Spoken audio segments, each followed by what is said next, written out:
¡Vamos que ya llega la coctelera!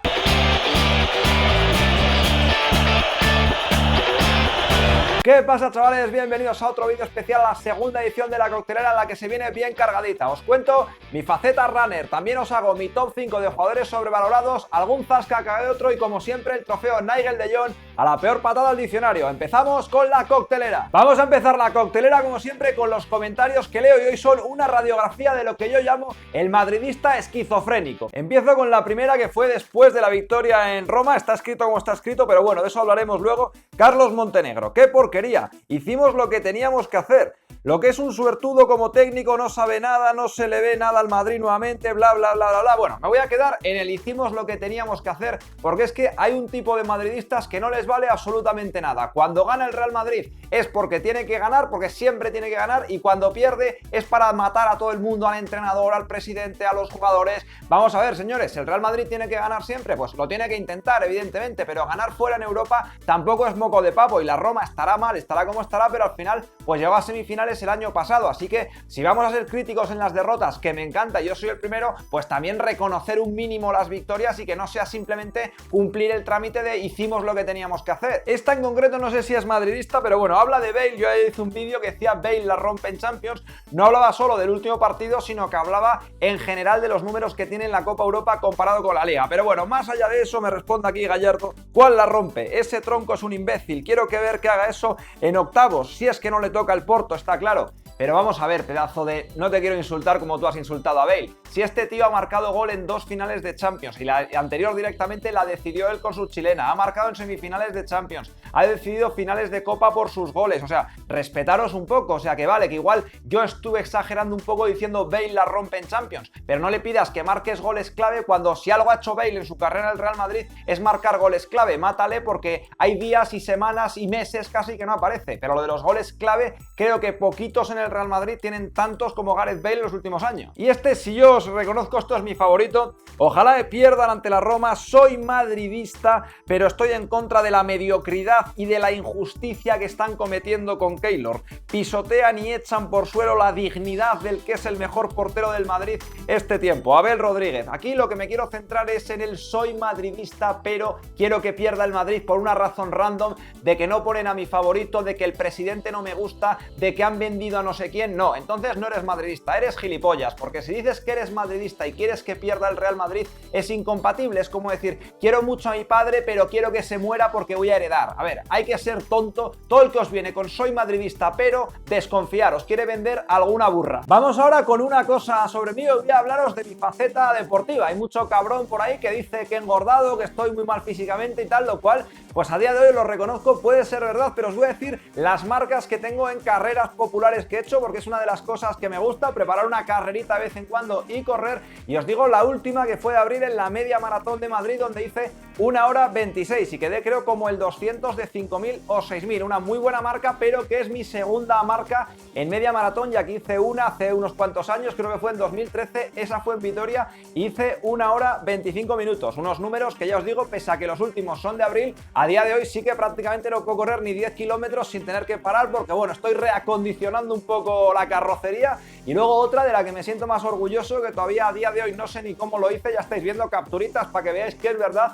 Carrera de las empresas de 2014, 10 kilómetros, 37:07. Y ojo, porque hay una cosa que no dicen los números, que me paré a atarme la zapatilla porque tonto de mí se me había soltado en plena carrera, y aún así 37:07, y creo que esa quedé el 70 o algo así. No sé si 10.000 o 15.000 que corrieron ese día la carrera. Si sois runners también, dejadme en los comentarios cuáles son vuestras mejores marcas, qué os parecen las mías, y lo que digo yo siempre, que incluso estas marcas las haría pues pesando 82 o 83 kilos con mi 1,80, o sea que yo siempre abogo porque se cree una categoría como en el boxeo para gente que pesa más de 80 kilos, porque yo corro y cuando llego en el maratón, en 1 hora, medio maratón, en 1 hora 26, la gente que veo a mi alrededor casi les soplo y los saco volando. O sea, hay que categorías por peso en las carreras populares ya. Bueno, llega mi opinión, la pildorita de un minuto. Voy a hablar de la frase esta tan manida: es que el Real Madrid echa mal a todas sus leyendas. Bueno, quiero ir por partes, señores, y es que cuando sale un futbolista del club, pues evidentemente es porque su carrera está menguando, y ahí pues nunca es una salida fácil, sobre todo de gente que lleva muchos años, pero yo en lo que quiero reparar es qué pasa después de la salida, y yo miro al club y veo que ha regresado Zinedine Zidane, que ha regresado Raúl, quien decían también que Florentino Pérez lo había matado, que ha regresado Roberto Carlos, que ha regresado Solari, que ha regresado Xabi Alonso, que ha regresado Arbeloa. Para mí eso es un club que trata bien a sus leyendas, que trata bien a sus grandes futbolistas y que luego crea patrimonio en torno a ellos, en este caso casi todos los que he dicho metidos dentro del área de fútbol. Que las salidas siempre son traumáticas. Cuando salió Casillas, por ejemplo, más allá de lo que pasó, si tú te vas en una temporada en blanco, pues no te van a hacer un homenaje. Si tú te vas la temporada anterior después de haber ganado la 10ª y ese día dices que te vas, se cae el estadio. Así que el tema de la salida en caliente es muy fácil, es muy difícil encontrar un buen timing porque se acaba la temporada, se van al Mundial, se van de vacaciones, se van lo que sean y parece que el Real Madrid no les cuida o no les hace un homenaje, pero es que luego muchos de estos exfutbolistas regresan al club y para tener cargos de importancia. Así que dejemos ya esa historia que nos ha contado la prensa, porque uno, las salidas siempre son complicadas y segundo, cuando la mayoría están volviendo a trabajar,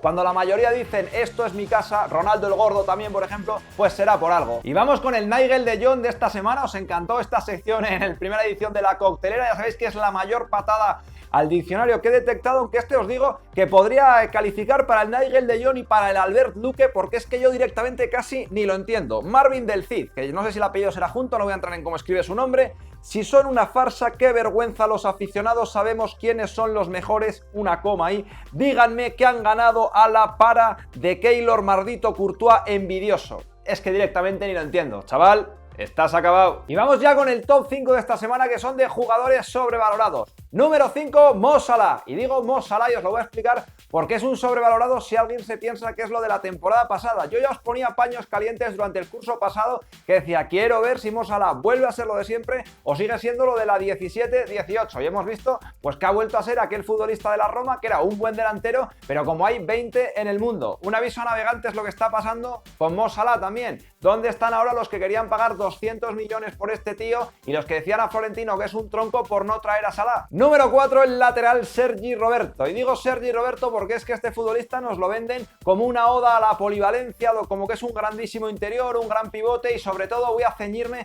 al tema del lateral derecho. Para mí que Sergi Roberto sea el lateral derecho titular y prácticamente indiscutible de un equipazo como el Barcelona me parece surrealista, porque es un jugador que sí que te puede cumplir y dar el pego contra equipos de media tabla, pero en cuanto le pones a un extremo un poco hábil se le ve el cartón por todos los lados. Ojo, que no es culpa del chaval, que Sergi Roberto sea el lateral derecho del Barça es culpa de fallas en la planificación y de que los que han traído no valen, pero después que no me la cuenten. Sergi Roberto como lateral derecho no pasa de parche, como centrocampista tampoco es nada del otro mundo y al final pues bueno, un buen jugador de equipo, pero que sea titularísimo en el lateral en el Barça me deja loco. Número 3 voy a meter a David Luiz, y fijaros que David Luiz los últimos años en el Chelsea y sobre todo en el sistema de Conte con 3 centrales ha dado un rendimiento pues bastante interesante, pero es que a mí de verdad que me parece uno de los jugadores que más hype ha tenido en los últimos años y que menos lo ha justificado. Sí que es cierto que es un futbolista que para mí lo mejor que tiene es el golpeo de balón, es un jugador que cuando se suma al ataque puede hacer grandes cosas porque tiene calidad, pero es que aquí el problema para David Luiz es que es defensor central y todos lo hemos visto con Brasil y con todos los equipos que ha estado, auténticos dramas en defensa, sobre todo ya os digo cuando ha jugado en defensa de 2, cuando bueno, en el sistema este de Conte la verdad es que sí que dio buen rendimiento,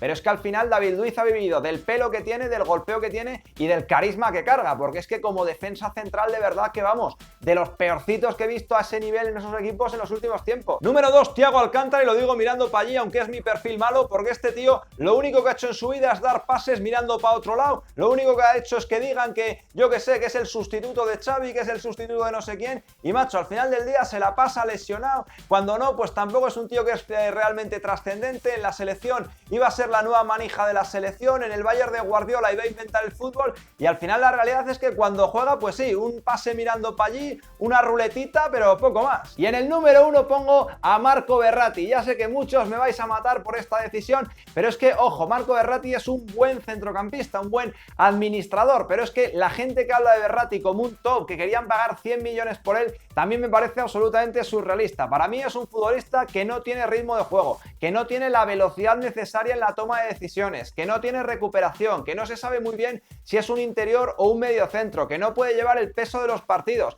Como os digo, me parece un buen futbolista ordenadito para estar ahí, que dentro de una estructura, que dentro de un sistema muy concreto pueda brillar, pero vamos, nada como para hacer locuras y, insisto, un jugador correcto, pues que en el Real Madrid, sin ir más lejos, sería, yo que sé, el cuarto o el quinto centrocampista de ese tipo. Bueno, chicos, pues hasta aquí la coctelera. No os olvidéis, súper importante, dejar el like, dejar comentarios de qué os ha parecido mi top de sobrevalorados. Yo sé que aquí va a haber muchos palos, que para algunos igual he dicho hasta alguno de vuestros futbolistas favoritos, pero bueno, esto es lo que tiene la subjetividad con la que siempre vivimos el fútbol y la vida. Déjamelo en los comentarios, deja tu like y, si es que no lo estás, suscríbete para tener los mejores videacos del mundo del fútbol.